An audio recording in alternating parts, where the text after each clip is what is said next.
नमस्कार. आर्य चाणक्यनगर ज्येष्ठ नागरिक संघाच्या यूट्यूब चॅनलवर आपले सर्वांचे सहर्ष स्वागत आहे. मागे वळून पाहताना या मालिकेत आज आपल्याकडे आपले अनुभव कथन करायला आलेले आहेत श्रीयुत निशिकांत जयवंत. ह्या कार्यक्रम सुरू करण्याच्या पूर्वी मी तुम्हाला विनंती करू इच्छितो की जर का ह्या चॅनलला तुम्ही सबस्क्राईब केलेलं नसेल तर तुम्ही सबस्क्राईब करा. जर का तुमच्या ह्या कार्यक्रमाबद्दल काही कमेंट्स किंवा काही सूचना असतील तर त्या जरूर लिहून आम्हाला कळवा. त्याप्रमाणे आम्हाला या कार्यक्रमात नवीन नवीन कल्पक बदल करता येतील आणि जास्त चांगल्या तऱ्हेने सुधारणा करता येतील. तर आता मी वळतो जयवंतांकडे आणि जयवंताला विचारतो की त्यांनी त्यांचे जे लहानपणापासूनची अनुभव आहेत ते सांगावेत.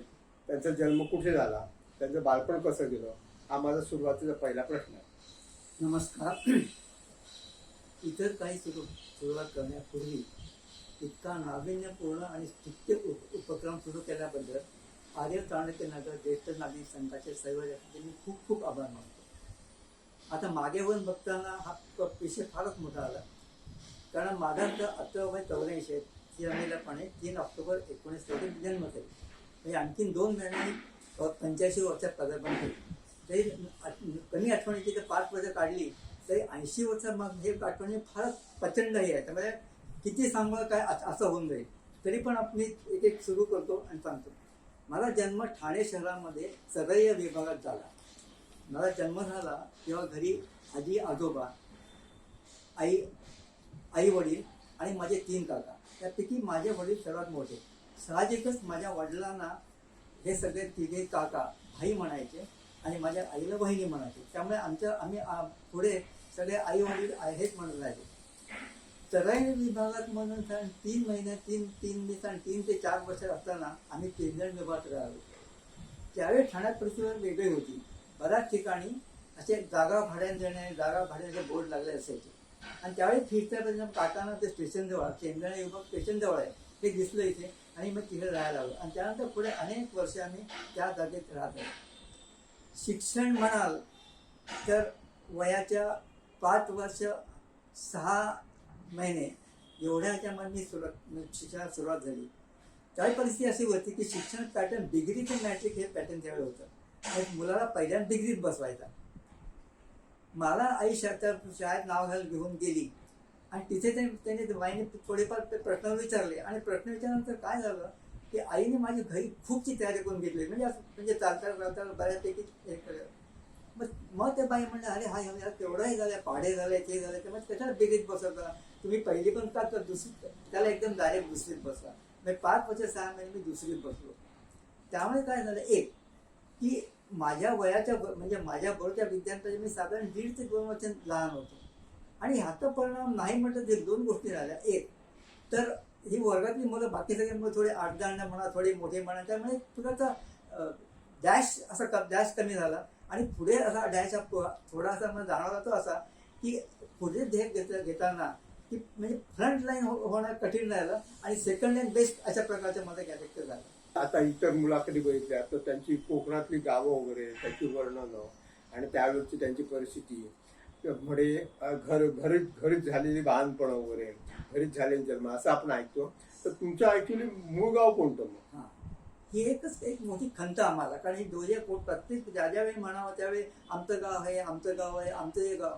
पण एवढं आम्ही आजोबांपासून आम्ही हे करत तर कोणीच सांगितलं नाही की आमचं गाव कोणतं म्हणून. फक्त आलं म्हणजे आपलं वसळ कुठेतरी आहे, नंतर भिवंडीला कुठेतरी आहे, तर एक पडघा आहे, एक अशी 4-5 नावं तिने घेतली. कडापा.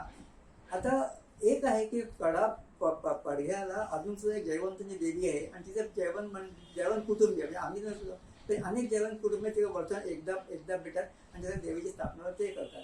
पण त्यानंतर असं वेगळं आम्हाला गाव नाही आणि ते खंतच.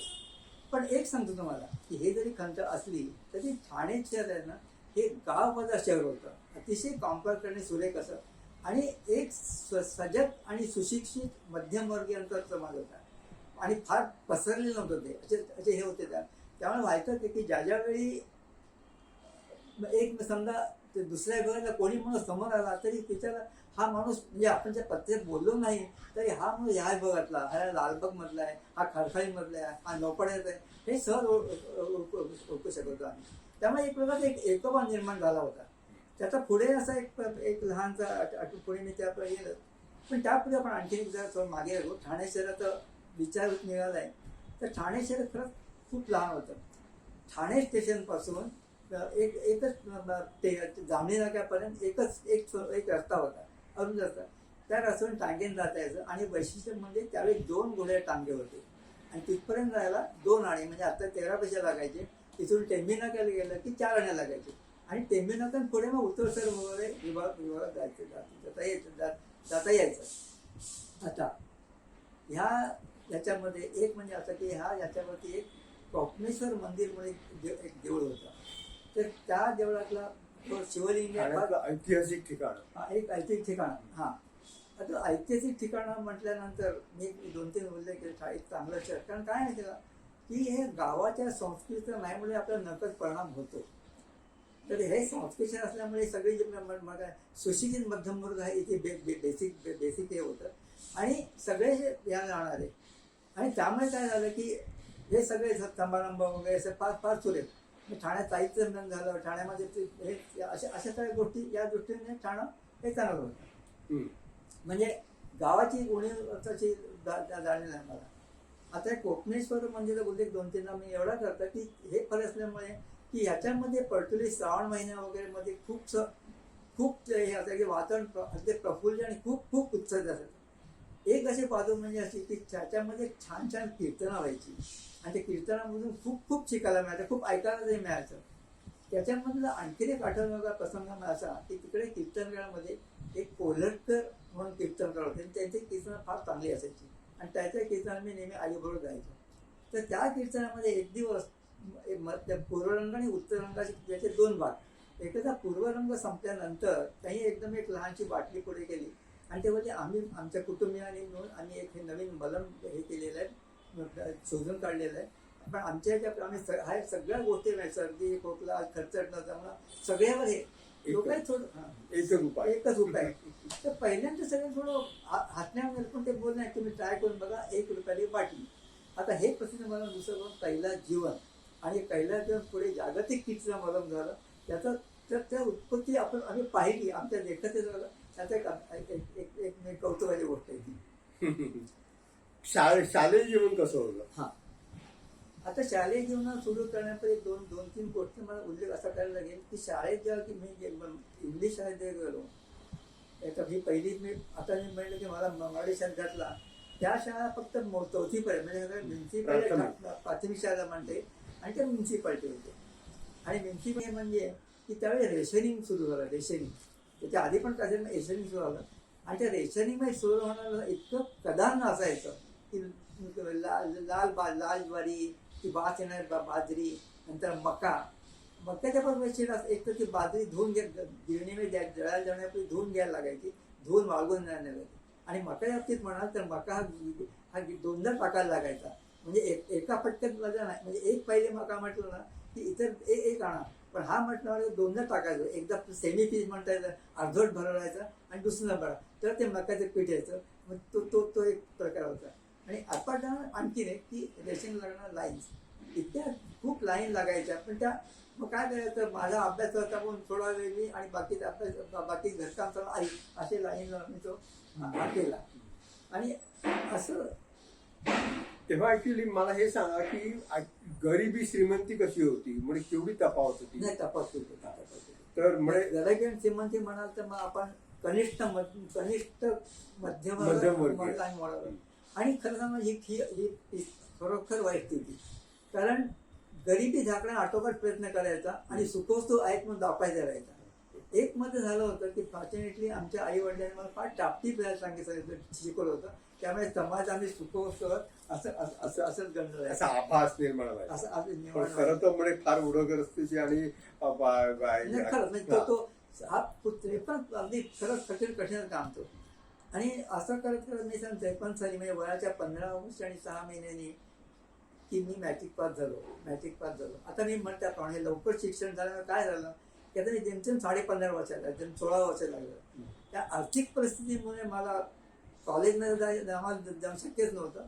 आणि एक हे आणि दुसरं कमी वयामुळे. कमी असल्यामुळे नोकरी करणं शक्य नव्हतं. म्हणजे ही थोडी डोळ्यानं परिस्थिती होती. काय करायचा प्रश्न होता. आणि त्यावेळी तू मागे तुम्ही काही बोलला होता की तुम्ही तुमचं शिक्षण काय त्याच्याबद्दल तर इथे शिक्षण खंडित व्हायचा हे वेळ होता.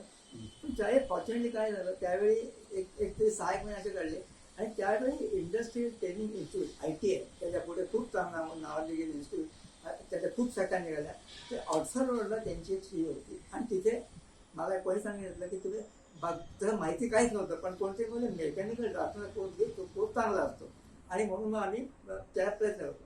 आणि एकदा ॲडव्हर्ट आल्यानंतर आम्ही तो अर्ज केला.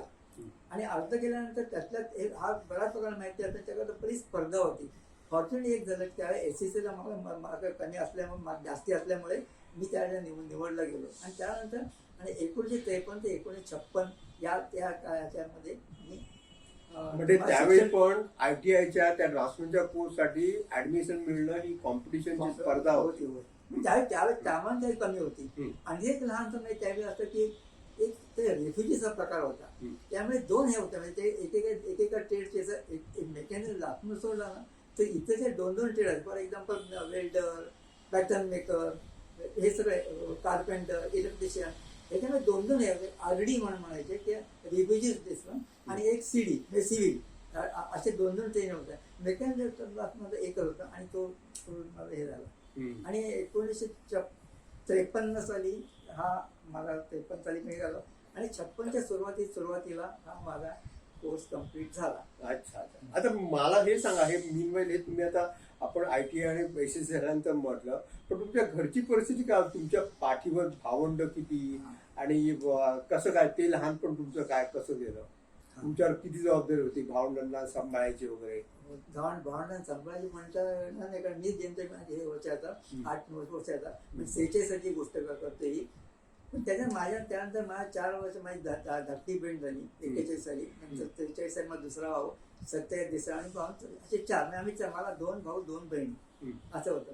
आता त्यावेळी त्या पर्टिक्युलर पिरियडमध्ये त्यांना ही जाणीव नव्हती. आता इथे मला असं झालं की ही परिस्थिती जाण्याने मला त्यामुळे लवकर आली. आणि त्यामुळे कधीही हट्ट छंद ट्रिपला जाणाऱ्या गोष्टी कधी विचारच केला नाही.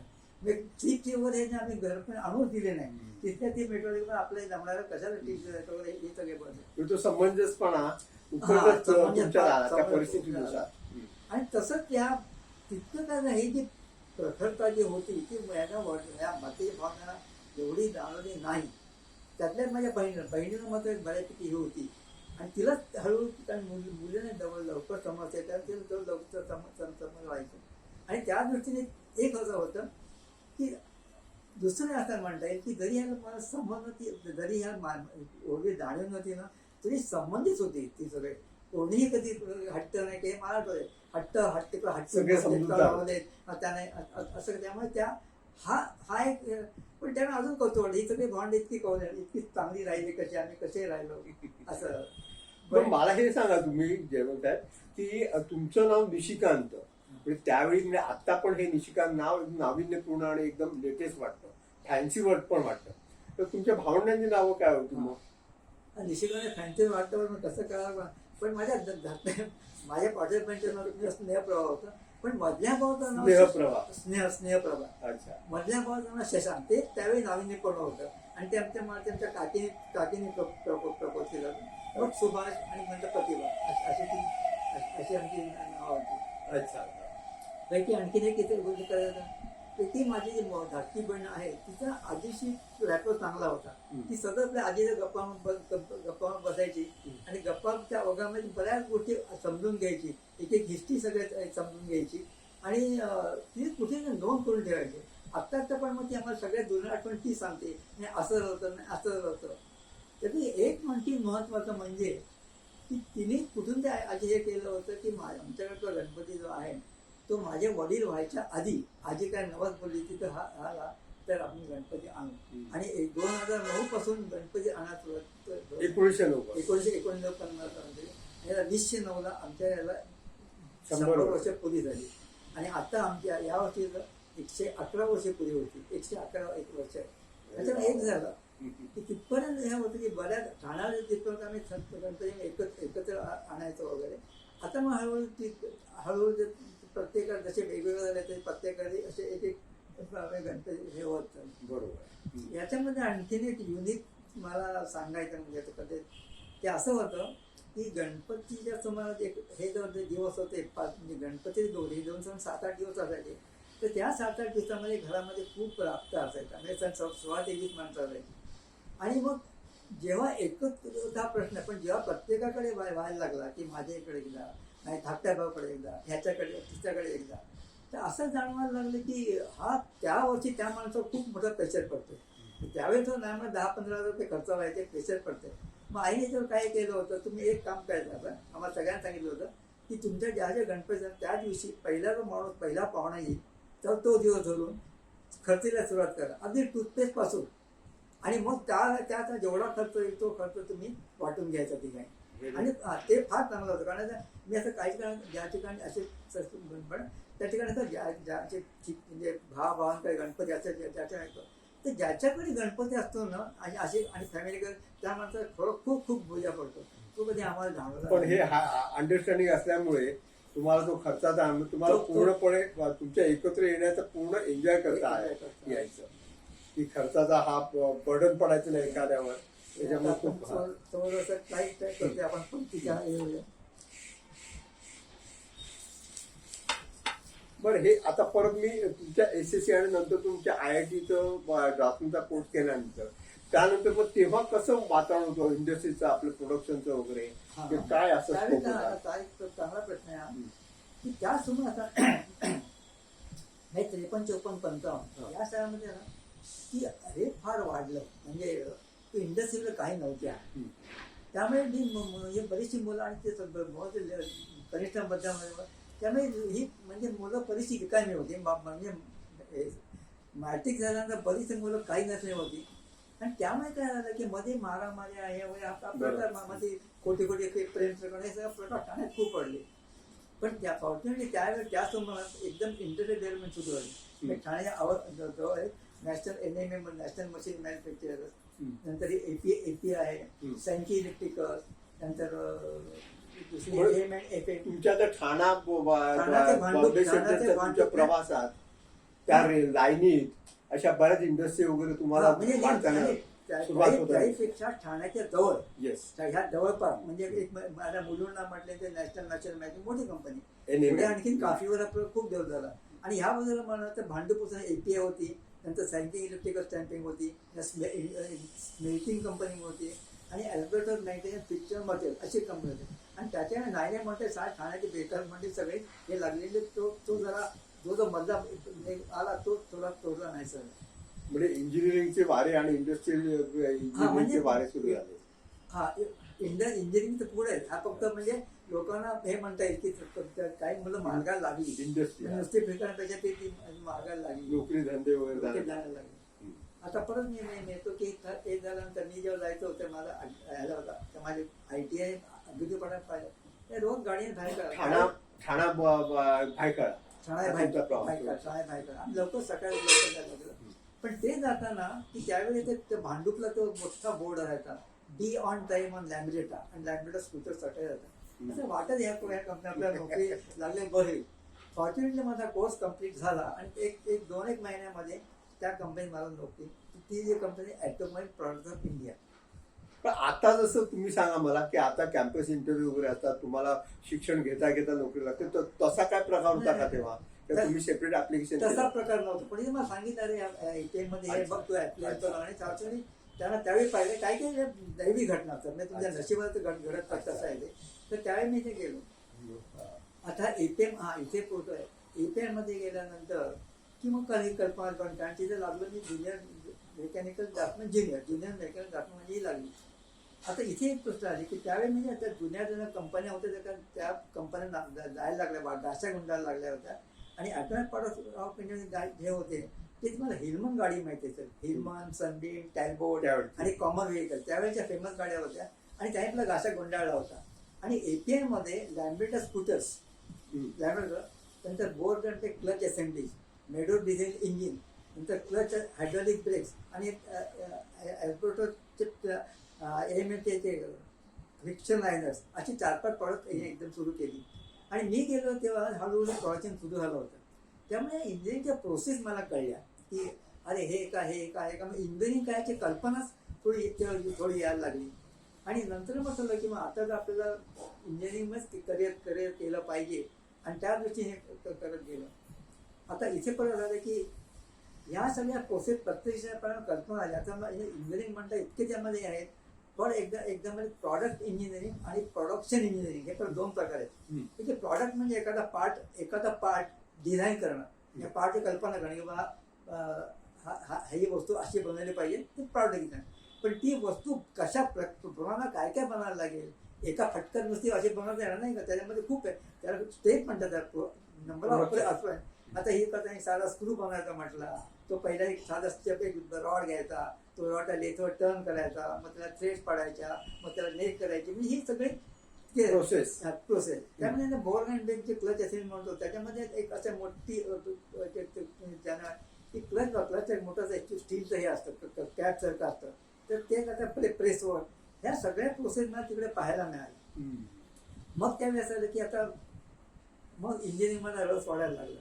मग API मध्ये मी साधारण 1953 ते 56 ते 63 हे API मध्ये होतं.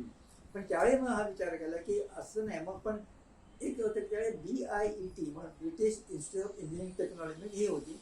त्यांचं एक कॉरस्पॉन्डन्स खूप चांगलं आहे. ते मग दोघं लेखा त्यांचा चांगला आहे, मग त्यानंतर मग तिथे मी प्रोडक्शन इंजिनिअरिंग आणि टूल डिझाईन असे 2 त्यांचे कॉरस्पॉन्डन्स कोर्स केले आणि ते खूप पुरले मला 5 ते 7 घंटे.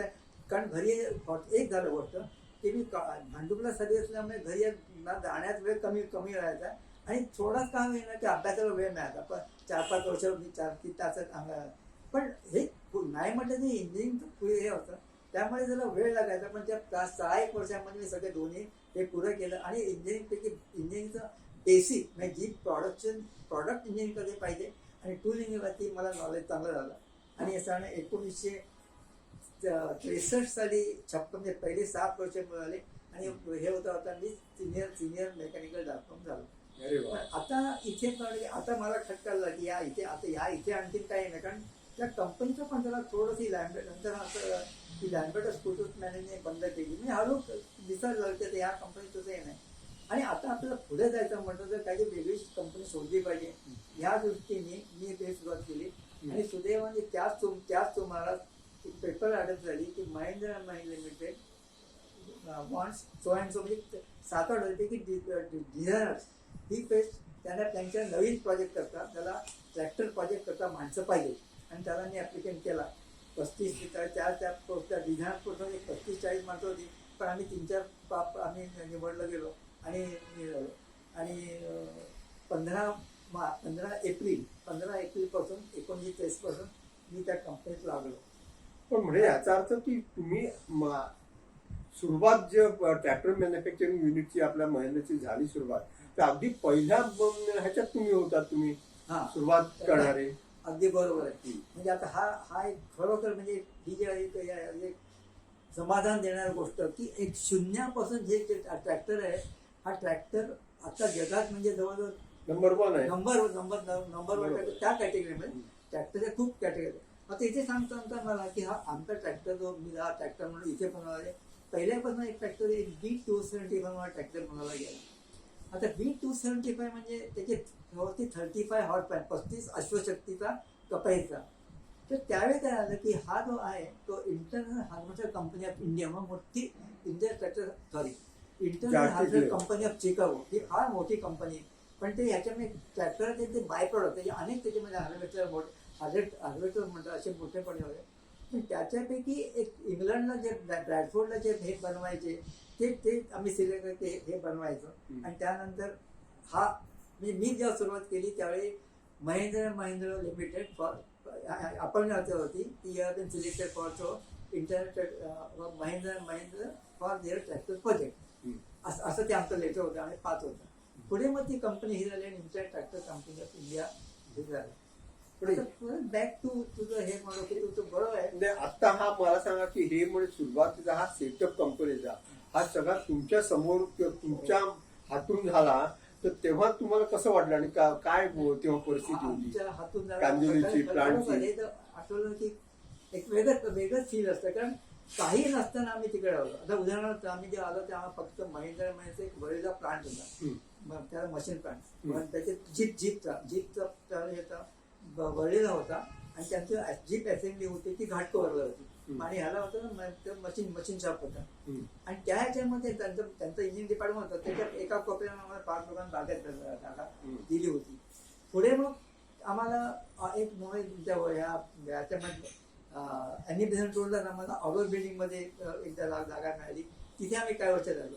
आणि त्यावेळी आम्हाला तसं आता आणखीन एक त्या गोष्टी म्हणजे किती समोर किती असं होतं की पहिल्यांदा गेल्यामुळे जे त्याच्यातल्या मुख्य 2-3 होते, त्यापैकी केबी सरदेसाई म्हणून, ते जवळजवळ होल अँड सोल ऑफ दिस, कारण त्यांनी हेडिंग ही कंपनी झाली. तर त्यांच्याबरोबर मी अक्षरशः ड्रॉइंग पॉर्ट्रेट घेण्याकरता म्हणजे ड्रॉइंग त्यावेळेला काही 4 सर बनवणार होते. चला जेवण, चला आपण त्यावेळी दादरला पेन्सिल वगैरे रबर पेन्सिल रंग बिंग सगळ्या त्यांच्याबरोबर मी हिंडलो. आणि तिथे मध्ये आम्ही स्टार्टिंगला 4 स्वर तयार केले. आणि त्यावेळी आणखीन एक हे म्हणजे एनिवे जरा मी जास्ती बोलतोय, पण ते काय, हा जो तुमचा फार जिव्हाळ्याचा काळ, काय कंपनीची सुरुवात आणि तुमच्या करिअरची, तुमच्या चांगल्या ग्रोथची सुरुवात अशी एकत्र आपण ऐकतोय. आता इथे आल्यानंतर त्यावेळी आम्हाला सांगितलं की तुमचं आता आपण वळलेलो आहोत, पण आपला प्लांट आहे तो कांदिवलीला आहे. आणि त्यावेळी मला मी ऐकलं होतं की कांदिवलीला प्रचंड प्लांट आणि खूप जागा घेतली. आता सध्या जे महिना म्हणजे बघाल ना किती सगळं चकता मोठा त्यावेळी ह्याने घेतला होता. आणि आम्हाला एक दिवस त्या साईटवरती घेऊन गेले की ही साईट अक्षरशः काही म्हणजे काय माळरान म्हणजे माळरान, मोकळं मैदान, अगदी मोकळं मैदान. फक्त एक असं प्लांट ऑफिस पण एक प्रकारचं ऑफिस होतं तिकडे, एक स्टार्टिंग म्हणून. आणि महिंद्रा म्हणजे जीप बिल आहे, त्या जीप बिलचे फक्त खांब पिढ्यासाठी उभे करायचं वगैरे. आणि त्याच्या पलीकडे तुमचं आपली कंपनी येणार आहे. अक्षरशः त्यावेळी धडकी बोलले, अरे कुठे माळरान यायचं. आणि ठीक आहे, पण ते कळलं की असं. आणि अच्छा, त्यानंतर मग हळूहळू आम्ही साधारण 65-66 पण मी इथेच काम केलं, बळीलाच हे केलं. त्यावेळी पहिल्याने सीकेडी हा प्रकार, सीकेडी म्हणजे कम्प्लीट नॉकडाऊन पर्यंत एक मोठा बॉक्स असा आला. आणि मग तो बॉक्स कामात काय करणार, सीकेडी म्हणजे काय त्या माहीत नव्हतं. सीकेडी म्हणजे कम्प्लीट नॉकडाऊन, म्हणजे सगळे प्रत्येक प्रॅक्टिस सुट्टे सगळे भाग सगळे एका कंटेनरमध्ये मोठे, पण असं व्हील्स वगैरे वेगळी. आणि मग तो जो आहे ना तो पार्ट घाटकोपरला आम्ही पहिला महिंद्रा प्लांटमध्ये पहिला तो ट्रॅक्टर असेंबल केला. म्हणजे आपण जो हे बनवला त्यातला पहिला ट्रॅक्टर पाहायला मिळणं की म्हणजे हे कसं मान्यता का आवडली. आज जागतिक लेवलला, जागतिक जगात नंबर एक ची कंपनी, त्याचं सुरुवातीचं प्रोडक्ट पहिला पाहिलं. त्यावेळी आणखीन ते सांगायचं, त्यावेळी कांदिवली, मग आम्हाला जेव्हा कांदिवली यायचं म्हटलं तेव्हा कांदिवली वेगळाच प्रकार होता. मुळात आम्ही जेव्हा पहिल्यांदा 64ला जेव्हा आम्हाला नेलं 64ला, ते मग कांदिवली स्टेशन नाही, मुळात मागे होतं 1 किलो, चर्चगेट साईडला 1 किलोभर मागे होतं, 1 किलोमीटर मागे होतं. नंतर ते पुढे शिफ्ट झालं की सध्या ठिकाणी ते आलं. म्हणजे माझ्या मते हे कांदिवली हितवर्धक मंडळ जे आहे ना, त्याच्या तो जो रोड आहे ना, त्याच्या समोर हे कांदिवली स्टेशन होतं. हा बरोबर आहे. पण ते शिफ्ट झालं आणि सध्या ठिकाणी आलं. आणि त्यावेळी सुद्धा की कांदिवली स्टेशन की पाठारेवाडी की आता मी अकोली देवस्थान म्हणणार, त्याच्या पुढे की पाठारेवाडी तिथपर्यंत डांबलेला रस्ता होता. पुढे काय तो पण खूप चिंचोळा होता, पुढे काहीच नाही. मग काही दिवस म्हणजे तसं केलं. मग काही दिवस आम्हाला हायवेचं वर काम सुरू झालेलं नाही बिलकुल. तर काही दिवस आम्हाला बोलून जायला लागायचं. पुढे हळूहळू काय झालं की हायवेचं काम हळूहळू सुरू झालं, नाही सुरू व्हायच्या आधीच. पण नंतर मला सांगितलं असं हे जमणार नाही, तर मग आपण आपल्याला चालत नेहमी घेतलं. त्यावेळेस बसवर कठीण होतं आणि कामं पण सुरू होती. मग आम्ही स्टेशनवरून तर प्लांट पर्यंत चालत जायला 35 मिनिटं लागायची. त्याच्यामुळे सुद्धा तो हा जर निपुण 8 दिवसात तोडला नव्हता. हायवे तिकडे उंच रस्ता होता, थोडं उंच खाली उतरायला लागायचं. आणि पुढे छानपैकी तळी बिळी आणि तळ्याला कमळ उगवलेली अक्षर 3-4 मोठी तळी होती तिकडे. आता हे हनुमाननगर मोठं आलं ना, आणि ते सगळे तिकडे सगळी तळी होती. आणि तिथे पण बाय द वे मला हे सांगा की तिथे मिलिटरीचं वगैरे काय कॅम्प वगैरे होते तो का? सीओडी येतो, पण तो आम्हाला त्यावेळी लक्षात नाही सीओडी अच्छा. सेंट्रल ऑर्डिनरी डेपो कारण हा हनुमाननगर आहे ना, तिकडे अजून काही स्ट्रक्चर अशी उभी आहेत ना की त्यावेळी मिलिटरीचे काहीतरी गोडाऊन किंवा काय सीओडी अजून आहे बघा. आणि आता फार चांगलं डेव्हलप झालंय. हायवे बघा ते महिंद्र सोडली ना हायवे लगेच कांदिवली सोडल्यानंतर एक मोठा बोर्ड लागतो बघा, हा. शस्त्रसंधी म्हणून असं काही हा, प्रकारचा शस्त्र शस्त्र शक्ती असा प्रकारचा. तर तो एक डेपो झालेला आहे. पण त्यानंतर हे म्हणजे 35 हळूहळू मग ते बस वगैरे सुरू झाल्या वगैरे सगळं. आणि मग मग आमच्या देखत तो हळूहळू प्लांट उभारायला लागला. आणि बाय द वे मला एक सांगू दे मंडळी की हे जे काही सांगताय जयवंत साहेब जे सांगतात आता, तर त्याच चाकूरतून मी गेलो. मी ITI म्हणून चा कोर्स केला. आधी 1 वर्ष मी न्यू स्टँडर्ड इंजिनिअरिंग मध्ये काढलं आणि नंतर महेंद्रमध्ये जॉईन केलं. त्या पहिल्या दिवशीचा पहिला माझ्या रिटर्न टेस्ट पासून पहिला इंटरव्ह्यू आणि माझं सिलेक्शन सगळं जयवंत साहेबांनी केलेलं. आणि जयवंत साहेबांच्या डिपार्टमेंटला टूल डिझाईनच्या डिपार्टमेंटला मी पहिला महेंद्रमध्ये काम सुरू केलं होतं. महेंद्र आता इथे थोडं आपण थोडी गडबड फार फार चालू आपण. तर सांगितल्याप्रमाणे मार्च 1956 ना, मार्च 6 मार्च 1956ला मी ATI मध्ये पहिला ATI मध्ये लागलो. त्यावेळी माझा पगार होता, हे म्हणजे पगार होता 126, 158, 190. म्हणजे असं की दरवर्षी 6 वेळ प्रमोशन आणि 5% तुमचा बेसिक 150 होईल. त्यानंतर एफिशियन्सी बार म्हणून एक प्रकार होता की त्यानंतर तुमचे रेट राहून तुम्हाला एफिशियन्सी बार मध्ये प्रकार आहे आणि तुमचं वार्षिक हे 8 रुपये होईल आणि ते 4 मध्ये 40 रुपये. म्हणजे तुमचं 10 वर्षच्या स्पॅनमध्ये तुमचा पगार 120 बेसिक ते 190 बेसिक असा होईल. आता पहिला पगार येतात 120 रुपये प्लस 60 रुपये 180 मला पहिला पगार. आणि हा पहिला पगार घेतल्यानंतर की खरंच वाटायला की आता पण थोडंसं आपल्या फॅमिलीला सपोर्ट करते भावना निर्माण झाली. पहिला पगार. आणि त्याच्यानं असं वाटलं की मग हळूहळू काही गोष्टी. आणि आता माझं आठवते की पहिल्या महिन्याला 2 ट्यूबलाईट घेतल्या. त्यावेळी 19 ट्यूबलाईट मिळायच्या. तुम्हाला असं वाटलं मी आता काय घेऊ घरासाठी? काय घेण्यापेक्षा आता काहीतरी गोष्ट आपण ऍड केलं. त्यानंतर मग दुसऱ्या महिन्यात पगाराला 2 खुर्च्या घेतल्या. त्याच्यामध्ये तिसऱ्या महिन्याला कपाट घेतलं ना. असंच हळूहळू हे होत नाही. हळूहळू आता आम्ही थोड्या मार्गाला लागलो असं झालं. म्हणजे तुम्ही लाईफ स्टाईल तुमची मागे आलो. म्हणजे हे एवढं करतं की तिथून सुरुवात झाली. म्हणजे थोडी म्हणजे त्या डायबिटीज यायला लागली, हळूहळू डायबिटीज यायला लागली. आणि मग आपण माहिती झालं. आणि मध्यंतरी माझ्याबद्दल बोललो काय ह्याच्यामध्ये ह्या सगळ्या ह्याच्यामध्ये तुम्ही हे वगैरे की त्या परत मागे येतो मी ह्या सगळ्या सगळं माझ्या धागा तुटतोय. तुम्ही तुमची भावंड तुमच्या नंतरचे वगैरे मी म्हटलं. आता हे मी मगच म्हटलं की सगळेजण संबंधित वगैरे. आता असं झालेलं आहे की माझे सगळे भाऊ आणि सगळ्या बहिणी अगदी चांगलं दे आर वेल एस्टॅब्लिश, छानपैकी सगळे एस्टॅब्लिश झालेले आहेत. आणि वस्तू त्याची दुसरी पिढी म्हणजे माझे पुतणी माझे भाचे त्या उच्च शिक्षित सगळे उच्च शिक्षित झालेले आहेत. प्रत्येक म्हणजे चार्टर्ड अकाउंटंट आहे, एंटरप्रेनर आहे, डॉक्टर आहे. म्हणजे ह्या म्हणजे माझं म्हणायला गेलं तर माझा मुलगा आता महेंद्र ऑटोमॅटिक डिव्हिजनमध्ये इंजिनिअरिंग मॅनेजरिंग पोस्टला आहे. माझी सुनबाई आहे ती BSc आणि सेक्युलर कोर्स करून ती तिच्या बहिणीच्या प्रोजेक्ट वर्कमध्ये तिला मदत करते. माझी नात आता ती फिजिओथेरपीमध्ये फायनल इयरला आहे. माझी मुलगी अमेरिकेला असते कनेक्टिकट स्टेटमध्ये.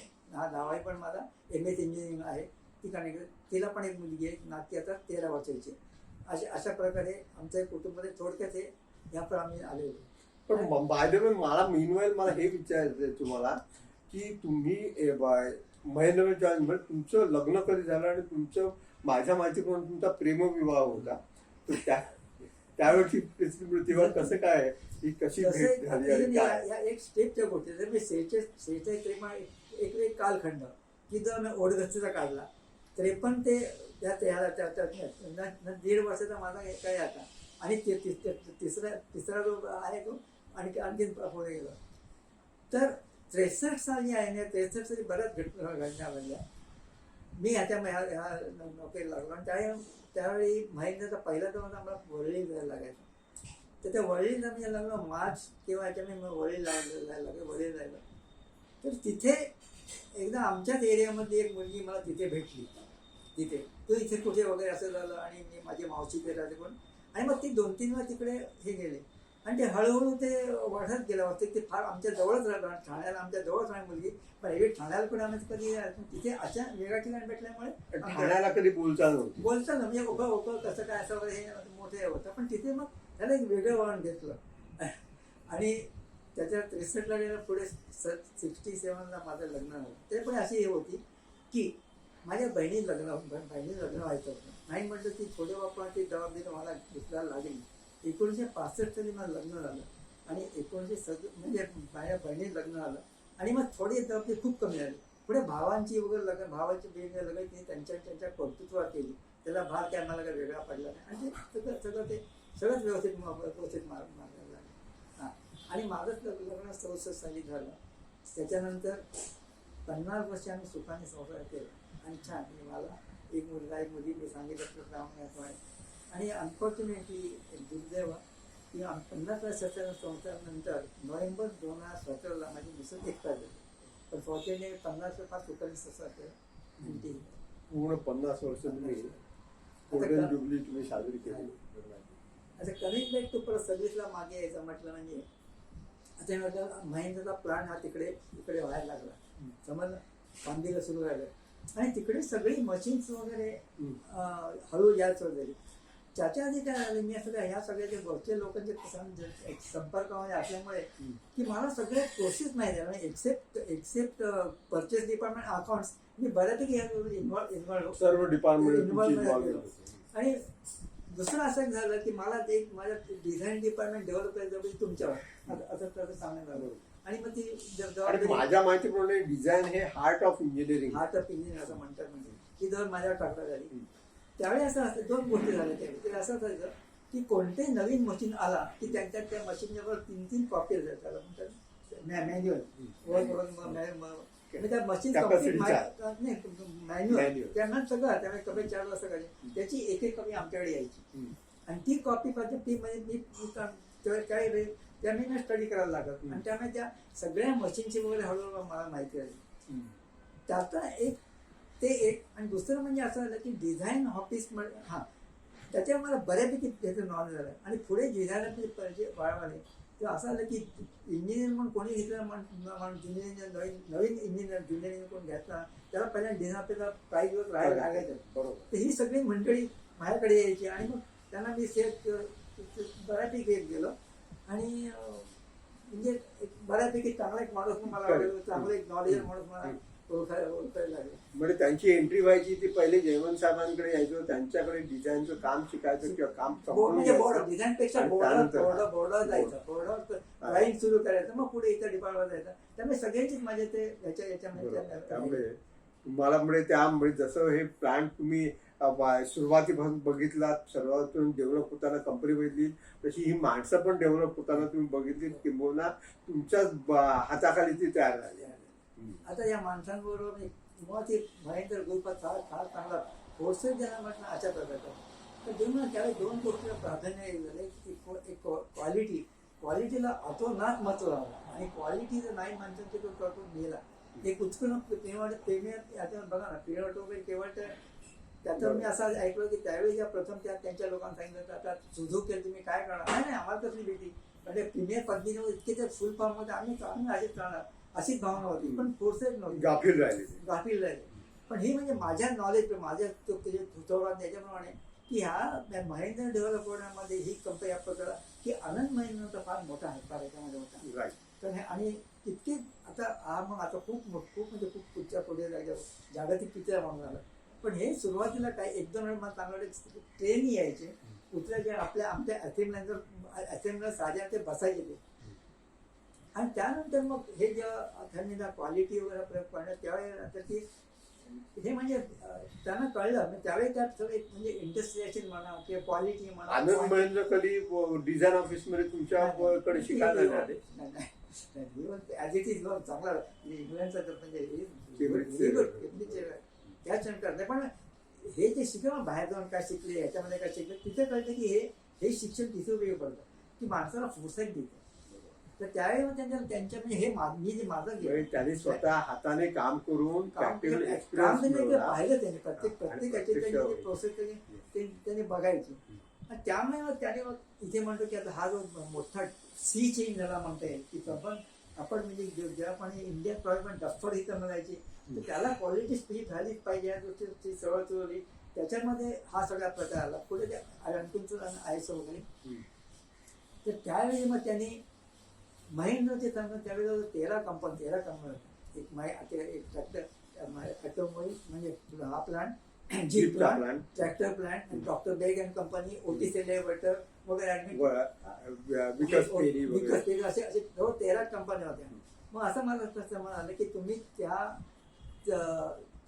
एवढा बिझनेस पसरा तुम्हाला समजा क्वालिटी आणि मेंटेनन्स आहे ते एवढा पसारा तुम्हाला तुमच्या त्यातल्या बेस्ट कोणत्या होते वेगवेगळ्या क्षेत्रात तुम्ही असे पसरले जाऊ. पसरण्यापेक्षा तुम्ही कुठे एकडे कॉन्सन्ट्रेट करा. आणि त्यावेळी मग तुमचं ऑटोमोबाईल तुम्ही ऑटोमोबाईल करा. तर ऑटोमोबाईल करता पण ऑटोमोबाईल आम्हाला ट्रॅक्टर पण हे करणार ट्रॅक्टर वेगळा सोडणार नाही. मग ओके म्हणले. त्यानंतर काय झालं की महेंद्र फार्म इक्विपमेंट सेक्टर आणि ऑटो सेक्टर म्हणजे ऑटोमध्ये जीप बनवायचे आणि त्याच्यामध्ये आणि सुदैवाने या दोन्ही कंपन्या खूप म्हणजे खूप चालल्या. आता परत मी थोडा मागे असायचो की जे ह्याच्यामध्ये एक प्रकारे ISO त्यांनी उल्लेख केला त्याच्या पण पुढे येतो. त्याच्यात सांगता येईल की जे 18 वर्षी मी जी सर्व्हिस सुरू केली 18 वर्षी ती वयाची 75 वर्षे पुरी होईपर्यंत 75 जवळ 57 वर्षे मी सर्व्हिस करत होतो. आता तो 78 कशी तर पहिली 7 वर्ष ATM क्लिअर करत होती. 36 वर्ष महिंद्रामध्ये. त्यानंतर म्हटलं आता आराम करायचा पण काय मध्ये त्या दोन पिरियडमध्ये की मी थोडंसं काहीतरी जागा पाहिजे हे पाहिजे वगैरे म्हणून तळेगाव एक ठिकाणी रोहसमध्ये हे केलं आणि तळेगावच मी माझा एक रोहस आता आहे. आणि जयवंतांची जागा म्हणून सांगायला माझं काय तळेगाव हा एक झाला. आता ही झाली पण त्याच्यात थोडा मागे येतो की महेंद्रमध्ये म्हणजे as is a very noble कारण सगळेच महेंद्र माझ्यामध्ये सगळे चांगले पोस्टर चढले तर जे म्हणजे ठेवते चांगल्या पोस्टर चढले सगळे चांगलेच म्हणजे माझ्याबरोबर सगळे चांगले एक्टिव्ह झाले छान झाले. हे करता मध्ये आणखीन एक गोष्ट की साधारण 80 साली त्याला एक ग्रेड 1 ऑफिसर मला प्रमाण मिळालं आणि त्यावेळी मी पहिली गाडी घेतली. 1963 साली मी पहिली गाडी घेतली. आणि त्यानंतर मग पुढे मग डिझायनात केली. इथे हळूहळू पसारावाड्या वेगवेगळी डिपार्टमेंट गेली. HID काय काय असं पण हे सगळं आता खरं भरून येतं की आता आपण सगळे आपल्या डोळ्याला आता शून्यातून विश्व निर्माण करणं असतं. आता तुम्हाला हा जो प्लांट झाला ही मशीन्स वगैरे आली तशी असेंब्ली लाईन पण सुरू झाली. असेंब्ली लाईन सुरू झाला आणि असेंब्ली लाईन वरून पहिला ट्रॅक्टर बाहेर पडला. आता इथे परत मी थोडं आठवड्यात मागे येतो. मी सांगितल्याप्रमाणे त्या सुरुवातीला त्यांच्याबरोबर प्रत्येक थोडं होतं. आता जे असेंब्ली लाईन आम्ही कधी केली ट्रॅक्टरमध्ये हळूहळू एक इंजिन असतं मग त्याला क्लच असेंब्ली होतात मग टँकर पुढे व्हील करत येतात. आणि टायर जोडण्यापूर्वी आणि रबर पार्ट जोडण्यापूर्वी ते पेंट बूथमध्ये जायला लागतं आणि त्याला पेंट बूथ देतात आणि पेंट बूथ तर ते ह्याच्यामध्ये पेंट बूथ मध्ये आला होता. तर त्यावेळी आमचे जे हे होते बोलले अरे पेंट बूथ आपण टाकलं आहे का पण पेंट बूथ आहे इथे म्हणजे फायरचा प्रश्न आला आपल्या फायर ऑफिसचं नाव भेटलं पाहिजे. तर त्याप्रमाणे आम्ही त्या फायर ऑफिसकडे गेलो आम्ही 2-3 जण मग ते आणि त्यामाने मी छोटा पण त्याला मी गेलो होतो. तर त्याने मग छान सांगितलं तर बोलले की तुम्ही नाही तुम्हाला ते पेंट हाऊस बाहेर पाहिजे याचा फायर हॅझार्ड आता 75 म्हणजे 7 लाईन असे तेवढा पेंट बूथ तुझा बाहेर काढायला. तर त्याने काय सांगितलं तुमचं इतर जे स्ट्रक्चर कंपनी स्ट्रक्चर त्या कंपनी स्ट्रक्चर त्या तुमच्या भेटी बाउंड्री वॉल जे आहेत पेंट बूथच्या त्याच्या वर गेले पाहिजे. तुम्हाला तो नॉर्थ स्ट्रक्चर माहिती नाही पण ते तुमचं कंपनी इतर स्ट्रक्चर आणि स्ट्रक्चरपेक्षा तुमचं पेंट बूथ वर गेलं पाहिजे. आणि त्याने उदाहरण सांगितलं की इथे मी रॉक्सी सिनेमामध्ये एक मोठी आग लागली वाटणीच्या जवळ एक बिल्डिंग आग लागली होती. ती का वागली तर आम्ही त्याच्या शेजारी बिल्डिंग तो कंपल्सरी वॉल हे करायला लागली आणि त्या रॉक्सी जळून गेला असतं आणि तो बोलला ते I am pride of that. आणि तसेच तुला सांगतो की खरं इथे पण आलं आमच्या पण पेंट शॉपला आग लागली पण ती आग नाहीच पसरली पण ह्याच्यामुळे या पंदेशामुळे म्हणजे काही गोष्टी असतात ना ह्या खूप आपल्याला जाणीव करून देतात असं. आणि म्हणजे हे जे बारीक सारीक नियम जे केलेले आहेत सरकारने ते किती इफेक्टिव्ह आहेत आणि किती आवश्यक आहे. खूप खूप खूप खूप आवश्यक आहे. आणि हे झालं हे करता मग रिटायर झालं त्यानंतर मध्ये 1.5 वर्ष म्हटल्याप्रमाणे हे झालं. आता तो म्हणजे पुढचे 75 वर्ष आहे का तर एक गोष्ट अशी झाली की हे मध्ये ह्याच्यामध्ये हल्ली नवीन क्वालिटी म्हटल्यानंतर एक ISO म्हणून आलं की ISO स्टँडर्ड तुम्ही ना प्रॉडक्टला ISI स्टँडर्ड होतं पण नंतर मग ISO हे International Organisation Organisation of Indian Standard अशी Organisation of Indian Standard International International Standard. की त्यात काही सेट हे केल्यात क्वालिटी म्हटलं तुम्हाला तुम्ही एवढ्या तुमच्या या झाल्या पाहिजे. बरोबर. आता इथपर्यंत काय व्हायचं की ह्या सगळे तुम्ही कंपनी ठीक आहे पण कंपनी सगळ्याच कंपनी तुम्हाला तो कंपनी काय प्रॉडक्ट तुम्हाला हे करायला लागत नाही का तर ती प्रॉडक्ट द्यायला कंपनी तितक्याच एफिशियंट पाहिजे. बरोबर. तर त्यासाठी त्यांचं तुमचं कोणती क्वालिटी आली पाहिजे. तर इथे त्यांनी आम्हाला आणखीन एक असं उदाहरण त्यावेळी दिलं की क्वालिटी चांगली पण पाहिजे आणि ती जवळ हे पण पाहिजे ऑर्गनायझर करता आली पाहिजे. त्यांनी उत्तर आलं की त्यावेळी आम्हाला मारुतीचं उदाहरण आलं की मारुतीने त्यांचे सगळे जे आहेत ना सगळे सप्लायर ते त्यांनी 13 किलोमीटर परिसरात काही बसवलेले आहे. त्यामुळे त्यांचं त्याचे स्टोअर करणं हा प्रश्न येतच नाही. पण साधी गोष्ट करतो इन्व्हेंटरी वगैरे त्यांची नाही. मग कमी फार लेस आहे. तर ते साधारण म्हणतात की असेंबलिंग सुरू झाली की ते बॅटरी मॅन्युफॅक्चर आता ते जिथे बॅटरी बसत ना तिथून त्यातून ट्रक उभा राहायचा आणि डायरेक्ट ट्रक करून ती ह्याच्यात बसायची. म्हणजे बघा ना किती वापरते तिथं बॅटरी आणा ठेवा इन्स्पेक्ट करा असं नाही. आणि ही ती गाडी बाहेर पडली की त्याला पेमेंट बॅटरीला पेमेंट 100 गाडीवर 100 पेमेंट हे असं मी ऐकतो की असं मी त्यावेळी ऐकलं होतं. म्हणजे थोडक्यात बॅटरी सप्लायरला त्या बॅटरीची पूर्णपणे खात्री द्यावी लागत होती की ह्या बॅटरीला पुढे जाऊन वॉरंटी वगैरे सगळी आमची ज्या सप्लायर आहे त्याची वॉरंटी त्याला काय होणार नाही असं इतर पार्टच्या मध्ये मी ते उदाहरण दिलं असतं त्याला बिझनेस प्रोसेस BPR त्याला तेव्हा असं आणखी झालं की आता एक स्टँडर्ड हे होऊन गेली एक पद्धत होऊन गेलेली. आता आपण आम्ही ट्रॅक्टर बनवतो ते ट्रॅक्टरचे प्रत्येक पार्ट जे आहेत ते पार्ट्स फॉर एक्झाम्पल गिअर सगळा भाग घेऊ. हा गिअर जो आहे ना गिअरचा पहिला एक रॉ फॉर्म मध्ये तो एक फोर्जिंग म्हणून म्हणतात ते फोर्जिंग असतं आणि त्यानंतर मग त्याला सगळे आपले होऊन शेवटी गिअर त्याला असे गिअर दाते पाडतात आणि तो गिअर तयार होतो. तर त्यावेळेला पहिल्या एका कंपनी फक्त फोर्जिंग यायची आणि मग फोर्जिंग आमच्याकडे यायची इन्स्पेक्ट करायची डिजेक्ट पाठवून यायची परत मग एका थोडं काय ह्याचे पाठवा असं करत राहील. ह्याच्यामध्ये येणं जाणं त्या काही करत नाही. आणि मग त्यांनी हे सांगितलं की जेव्हा त्यांनी बाहेरच्या माणसाला येतात तर मग तुम्ही एक पार्ट म्हणजे येतात कसे तुम्ही जेव्हा काही गोष्टी करत तुम्हाला फिनिश चांगले झाले पाहिजे तुम्ही पैसे देतात त्याला ना तर हा पार्ट फिनिश पाहिजे. मग दुसरं असं की तुम्हाला तुमचे वेंडर पण तितके डेव्हलप केले पाहिजे की तुम्हाला इन्स्पेक्ट करताना तुम्ही आता एखादी गोष्ट बद्दल घेतली तर अशी पण खराब पक्षी करणार नाही परत हे नाही का सप्लायर परफेक्शन पाहिजे. तुमचा जो गिअर येईल तो गिअर ट्रॅक्टर ताबडतोब बसलाच पाहिजे तुम्हाला चेक करू नको तो त्याने तुम्हाला व्यवस्थित दिला पाहिजे. आणि ह्या दृष्टीने बघितलं तुम्हाला तुमचे वेंडर ते तितके डेव्हलप करायला पाहिजे आणि त्याला सगळ्यांना ISOच्या त्यांना पण ISO लागली पाहिजे ISO सर्टिफिकेशन त्याला लागलं पाहिजे. आणि त्याच्यामध्ये बऱ्याच कंपन्या हळूहळू त्यांना म्हणजे ह्या वेंडर तयार करत आहे म्हणजे कुठे साधे एखादे खोपटाची कंपनी आणि त्यांना ह्या लेवलला न्यायचं आणि त्याला सगळं समजून सांगायच्या सगळ्या प्रोसेस सगळं आणि तर मग तशी इहारा म्हणून कंपनीमध्ये म्हणजे ओळखी होते तर जेव्हा तो काय म्हटलं नाही असं झालं मग आम्हाला हे कधीच काम ते इंजिन जे काय डेव्हलप करून दे म्हणजे हरकत नाही. म्हणजे तुमच्या कंपनीच्या एक्सपिरियन्सचा सप्लायर लोकांनी उपयोग करून माहिती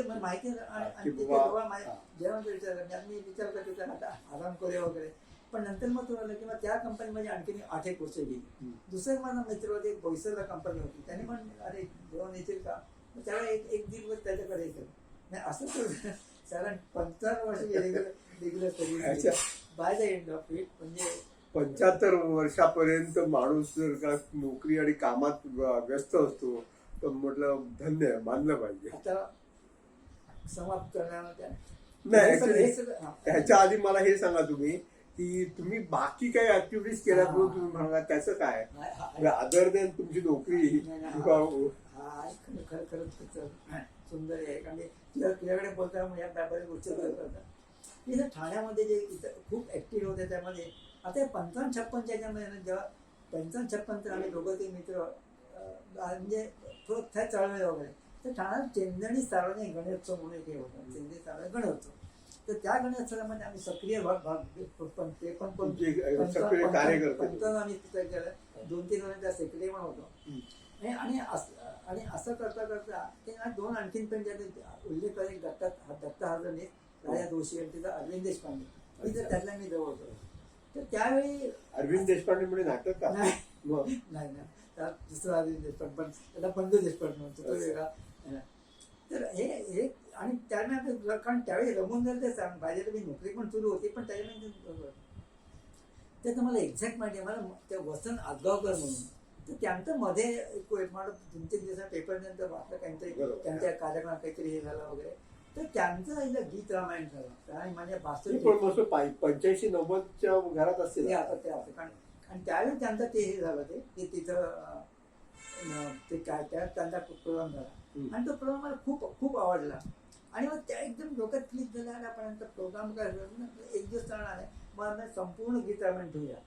मग त्यांना मी आणि त्यांचे सगळे तयार झाले मग त्यांना कॉन्टॅक्ट झालो आणि त्याला पण ही आवडली तर एक 4 दिवस एक म्हणून बघा 4 दिवस मग मी म्हटलं तो म्हटलं हरकत नाही मला करूया म्हणून आणि तो आम्ही चौघांच्या याच्यावरती आणि आमचे एमएसचं लग्न चांगलं छान त्याची मोठं लांब पटांगण आहे आणि आम्ही हा कार्यक्रम करतो डेली करतो आणि त्यावेळी सगळं आज कार्यक्रम ठेवणे काय असतं हे कळलं. फक्त तुम्ही चौघे म्हणून केलं की काय तुम्ही काय संस्था स्थापन करा संस्था म्हणून बरं हा बरोबर की आता काय हा आता संस्था म्हणून आता काय झालं हे काय करणार तर मग पण सांगितलं आता अशा करून काय करत नाही तुम्हाला कर्तव्य करून घ्यायला लागेल. मी इथून सुरुवात आमची स्टेंडीमध्ये तशा प्रकारे इथून मी सुरुवात झाली आणि मग कलेक्टरांच्या म्हणजे अरे असं कसं तुम्ही जयवंत वगैरे नाव ठेवा मग कला झंकार कला झंकार एक संस्था स्थापन केली मग ते आम्ही कलेक्टरने मिळालं मग तिथे मग ओळखीला बरंच सांगितलं कारण की साधी गोष्ट नाही तुम्हाला एका कॉन्टॅक्ट कसे घालायला हे कसे करत स्टेज घालायला लागतं सगळं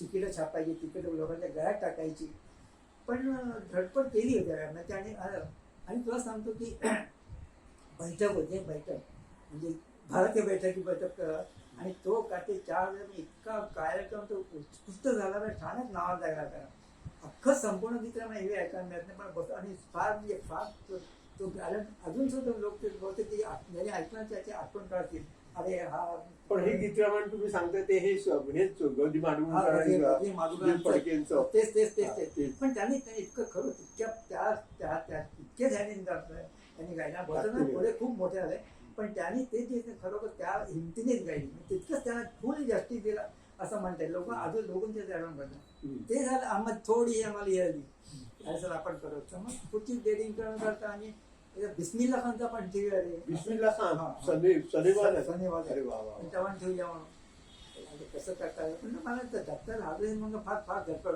काय करायचं त्याला कोणी सल्ला दिला की कोणातर्फे वगैरे गायना पटवली त्यांना का कोण नाही पण त्यांना त्यावेळी काही कार्यक्रम पाहिजे होते वगैरे म्हणा की त्यावेळी मला 1000 रुपये पण ते हरकत नाही मी येतो पण आमची जेव्हा खायची गोष्ट मिळाली पाहिजे असं त्यांचे जेव्हा खायची गोष्ट बिर्याणी मिळून पण ठाण्यात काहीच नाही जेमते मी बिर्याणी हवं होतं तिकडे आम्ही व्यवस्था केली पण तो पण एक कार्यक्रम चांगला आला आणि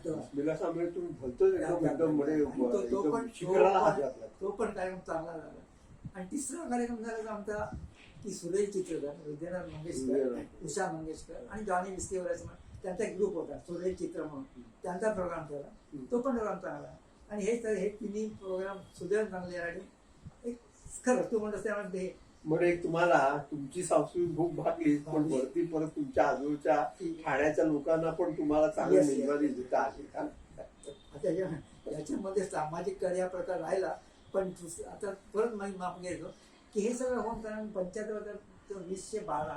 2012 साली मी झाला म्हणजे आता यापुढे कारण घरच्या यापुढे घरी होत बरेच ठिकाणी हे होते पण घरच्या सही केलं पण त्याच्या आधी मला अजून एक तुम्हाला विचारायचं आहे की तुम्ही फादर ॲग्नर मध्ये वगैरे लेक्चर द्यायला पण जायचं म्हणून मी ऐकलेलं बरोबर खरंच तू धन्यवाद मान्य पाहिजे अगदी हजार गोष्टी लक्षात आहेत. तर मी इथे जेव्हा होतो ना ह्याच्यामध्ये तेव्हा माझा टूल इंजिनिअरिंग हा विषय फार आवडीचा. तर फादर इन्स्टिट्यूटमध्ये चांगली इन्स्टिट्यूट आहे ना ती छान आहे. तर त्यांच्या जिग्स अँड फिक्चर डिझाईन म्हणतात त्यांनी त्या प्रॉडक्ट इंजिनिअरिंगला प्रोडक्शन इंजिनिअरिंगला जिग्स अँड फिक्चर डिझाईन ठेवलं. तर ते त्यांना एक आता फुल टाईम नव्हतं ते पार्ट टाईम कोणते पाहिजे होता. म्हणजे 2-3-4 महिने त्यांना शिकवता येईल आणि आपण 1 दिवस यायचं 1 तास काय त्यांना तो सब्जेक्ट शिकवायचा. तर हा मी तयार झालो आणि ती एक बॅच मी घेतली. पण ती फार सक्सेसफुल झाली. त्याचा अनुभव कसा आहे तुम्हाला? स्टुडंटना, कॉलेजच्या स्टुडंटना, हा. इंजिनिअरिंगच्या मुलांना ते लेक्चर थोडी होती. पण त्यावेळेस काय होतं की म्हणजे मी लहानची चढ असल्यामुळे आता मोठा हे नसल्यामुळे ते मी जास्ती फिरकी घेतली नाही.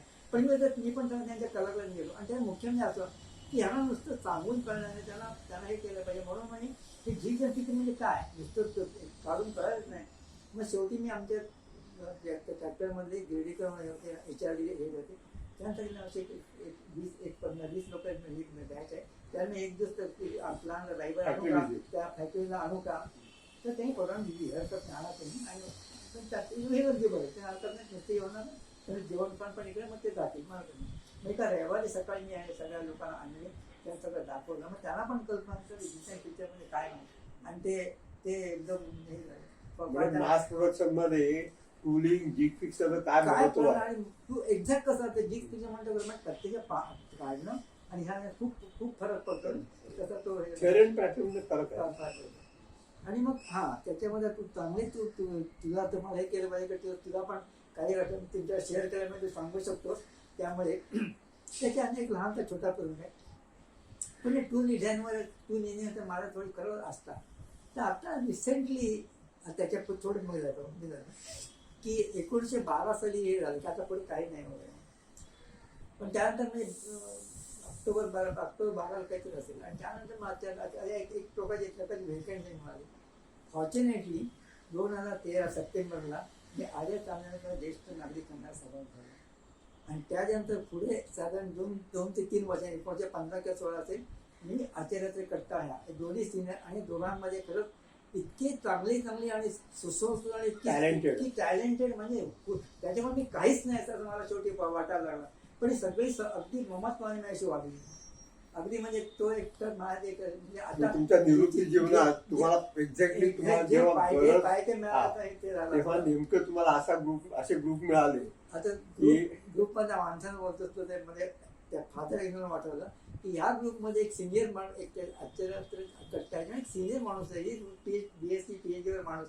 पण त्याने मला एकदम विचारलं जेव्हा मला टूलिंग शिकवाल का. मी चार्ज झालो म्हटलं तर एक माणूस इंटरेस्ट घ्यायचं म्हटलं हरकत नाही आपण बसूया ना. इंजिनिअरिंगची बॅकग्राऊंड होती का त्यांना? नाही सायन्स ग्रॅज्युएट. पण म्हटलं हरकत नाही. पण म्हटलं असं हे करणार नाही मला. पण मी करू प्रयत्न करू. मग त्यांना सिस्टीम आणि त्यांनी माणसं इंटरेस्ट खरोखर त्यांनी पण तो पण ठरवित हे म्हणजे काय ते मग त्यांनी इंटरेस्ट निर्माण केला. तो पुढे चालला असता आणखी पुढे तो ते म्हणलं की माझे आणखीन 2 मित्र आहेत त्यांना पण बोलू का आपल्याला म्हणून बोलवा. तुम्ही माणिक जोशींबद्दल बोलताय का? माणिक जोशी अतिशय उत्तम आणि अतिशय क्युरियस व्यक्ती आहे. आणि आणखीन मी खूप छान लिहून पुढे पण केलं. पुढे मग माझ्या डिफरंट कामं निघाली मग त्यांच्या आल्याप्रमाणे ते पुढे राहून गेलं. पण हा मुद्दा पकडून मी एक सांगू इच्छितो की जर का आपल्या त्यात तुमच्या ऐकणाऱ्यांपैकी कोणाला जर का त्या इंजिनिअरिंग फील्ड बद्दल म्हणजे आपण काय असं नॉर्मल आपण जे नॉर्मल लोक असतात त्यांना इंजिनिअरिंग मॅन्युफॅक्चरिंग मास प्रोडक्शन ह्यातला काही माहिती नसतं. पण त्याने इंटरेस्ट खूप असतो की बाबा हे काय नक्की काय असतं. जसं माणिक जोशींनी इंटरेस्ट दाखवला आणि त्याला विचारलं. तर तसं तुम्हाला जर माहिती असेल ह्याच्याबद्दल आपण एक वेगळं लेक्चर ठेवू आणि ह्याच्याबद्दल आणि ह्याच्याबद्दल तुम्हाला इन डिटेल तुमचं जे काय एक म्हणजे साध्या उत्सुकता आणि क्युरियोसिटी असते ना की काय असतं वगैरे तर त्याच्याबद्दल पण आपण एक चांगलं हे करूया. आणि जयवंत सर आपल्याला त्याच्याबद्दल खूप चांगले उपयोगी पडतील आणि खूप चांगलं माहिती देतील. थोडं जिकत होतो. पण एक म्हणजे का या सगळ्या क्षेत्र पण इंजिनिअरिंग क्षेत्र पण खूप डेव्हलप झालेलं आहे. नाहीतर डिझेल आमचा कॉम्प्युटर वगैरे तितकं मी पोचवणार नाही. पण बेसिक्स जे असतात कोणाला आवड बेसिक्स पण ठीक आहे म्हणजे थोडक्यात म्हणजे आता प्रत्येक जीवनात म्हणजे आता हे करूया की पहिला बालपणे जाता नंतर तो फोटो कसे जीव नंतर मला पहिली नोकरी पहिल्या हळूहळू एक्स्ट्रा आणि नंतर महिंद्रा कंपनीमध्ये येऊन इतक्या पोचणार. आता असं वाटतं की खरं शून्यातल्या कंपनीत तुम्ही आता जगात नंबर 1 कंपनी. आणि त्याहीपेक्षा पुढचं असं की त्यानंतर 75 म्हणजे 2012 नंतर मला 2 चांगले ग्रुप मिळाले. त्यातला हा एक ग्रुप की ज्याने आता हा प्रोग्राम हे केला तो. त्या दोन्ही ग्रुपच्या सर्व सरांनी मी खूप खूप आभारी आहे आणि इथे मी जाणार. Very good, thank you.